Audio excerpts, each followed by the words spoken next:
Hey guys, I thought I'd come on here and let you guys know a couple of things. I'm hearing all kinds of things today, guys. This is wild, but I was gonna come on here the other day and it just kind of slipped my mind. So I'm gonna tell you now what I heard, which was really kind of crazy because it was a different kind of thing, and I really wanted to pray on it and get some kind of confirmation on it. But considering what the word was that I received, I don't think I'm going to have to do too much praying on that. But I just wanted to make sure that it was coming, from the right place. That's basically that I always pray not to be deceived, because sometimes if we hear things or whatever, but there goes the rooster. Let's face it, guys. I mean, most of the time, it's coming from the right source because it's consistent with the things that you normally hear. This was just a different thing than I'd ever received. And I'll explain to you guys. Back when I was growing up, since I'm old school and everything, one of my best friends' dad was a colonel in the Army. And she had actually been born in Korea, because when we were born in 65, we were the same age. There he goes again.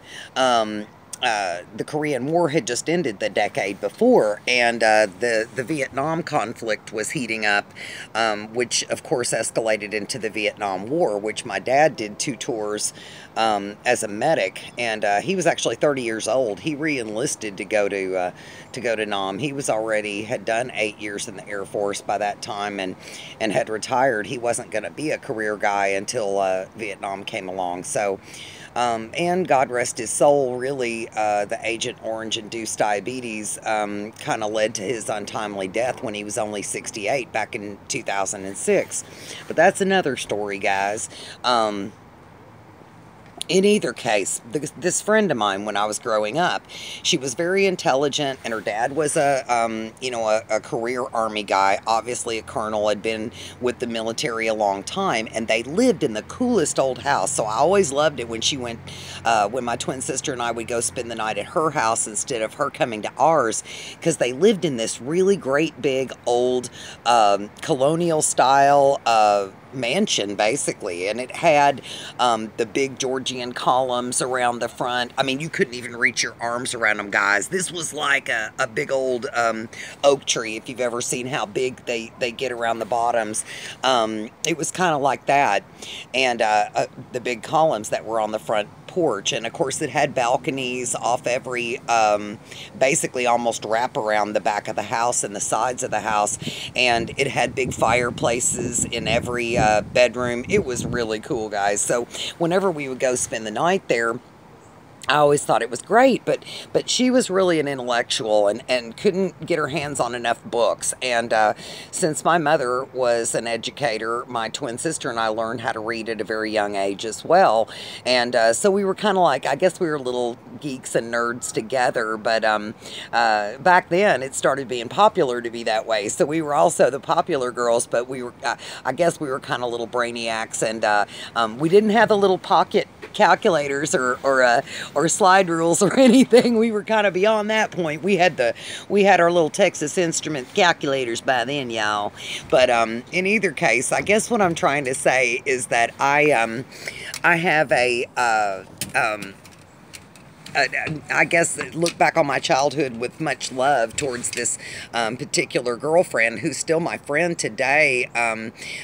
We don't get to talk much except on social media, but we have a lot of fond memories of our childhood, and being in a big house like that, it's really cool, guys. It was used as a northern for the Northern Army as a hospital during the Civil War. That's how big this house was.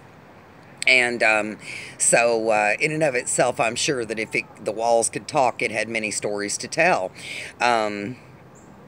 And I could get into some details over that, but I mean, like, I guess it is close to Halloween, but I don't want to be privy to any ghost stories or anything like that. This is about Jesus, and that's what this channel is about. So I'm going to try to remain focused on the task at hand, guys, which is to wake up as many people as we can and let them know that Jesus is coming. to make a long story short, this girl was, like I said, an intellectual, and she was kind of intrigued with Morse code. And she always said, hey, if we can all learn Morse code, we could kind of talk in class, and the teacher wouldn't even know what we're doing. You know, like, that's an H, for example.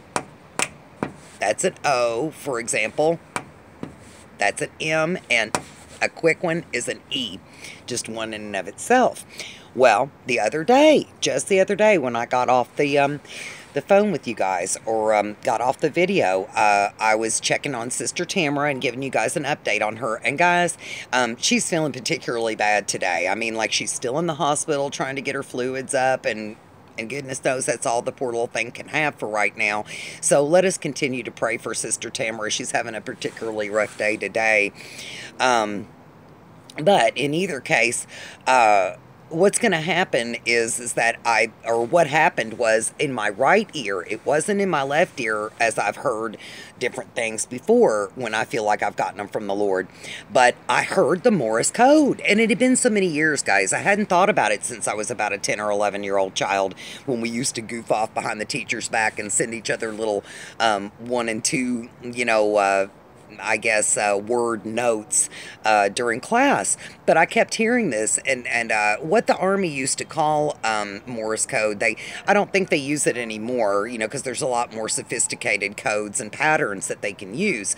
But if you have 4 dots, and basically then the next letter was 3 dashes, the next one was 2 dashes, and the last letter was 1 dot. So they used to call them dits and das. Like, if they were dots, they were called dits, and if they were dashes, they were das. So it was dits and das. So it was 1, 2, 3, 4, and then it was 1, 2, 3, 1, 2, and then 1.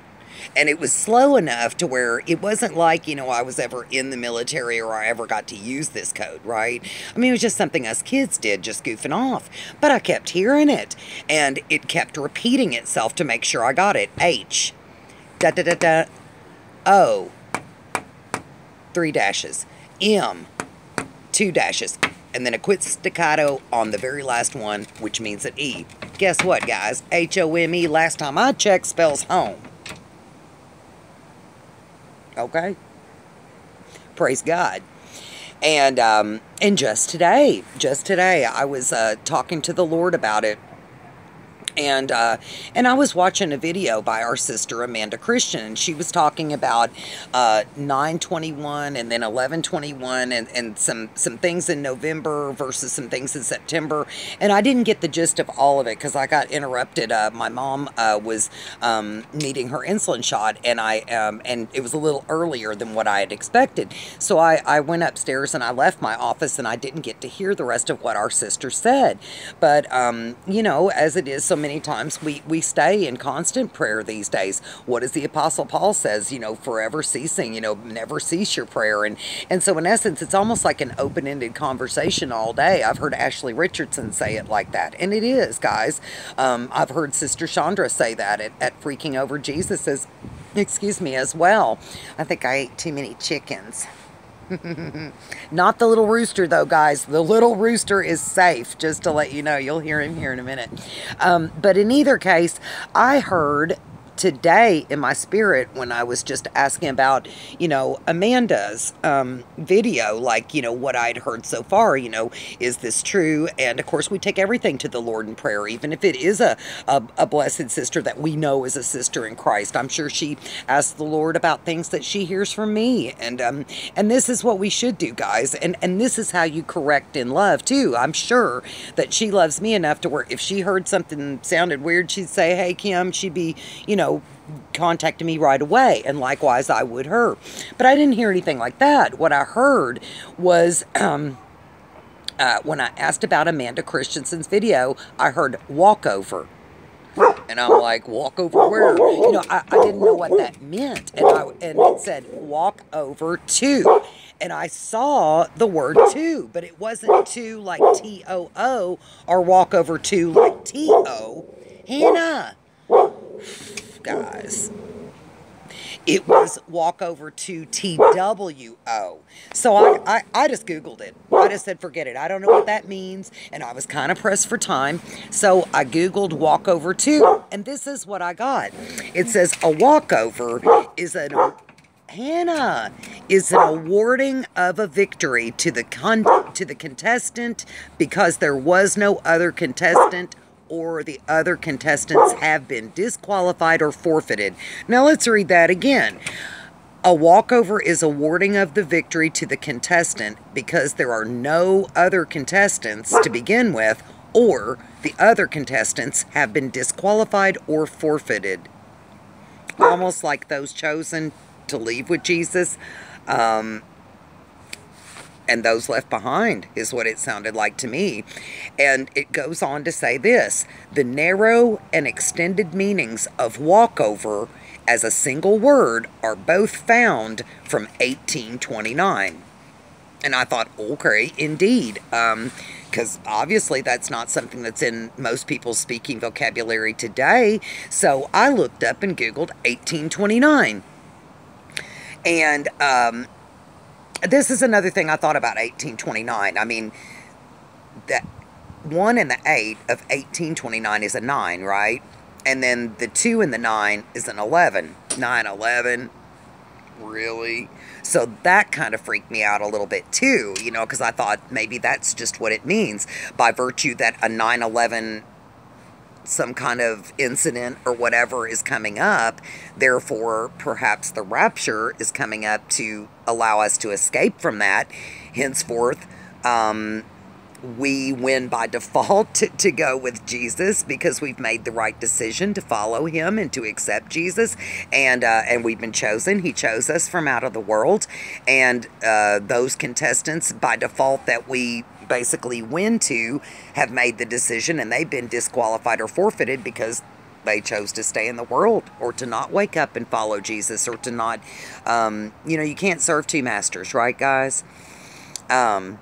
In either case, I just thought all that was interesting, and shout out to Amanda Christian there, and shout out to Tamara. I'm so sorry you're having a bad day, girl. I mean, I just feel so bad about that because I know how that is. Mom really went through it when she had her her 2 big rounds of the diverticulitis attacks that ended her in the hospital, and she ended up with a really bad case of ulcerative colitis, I believe it is, which is really like an autoimmune thing. Now, thank goodness once she had it, it never came back and reared its ugly head, but when she was 47, she had a really bad attack, and when she was 57, she had a really bad attack, and both of them landed her in the hospital for well over a week.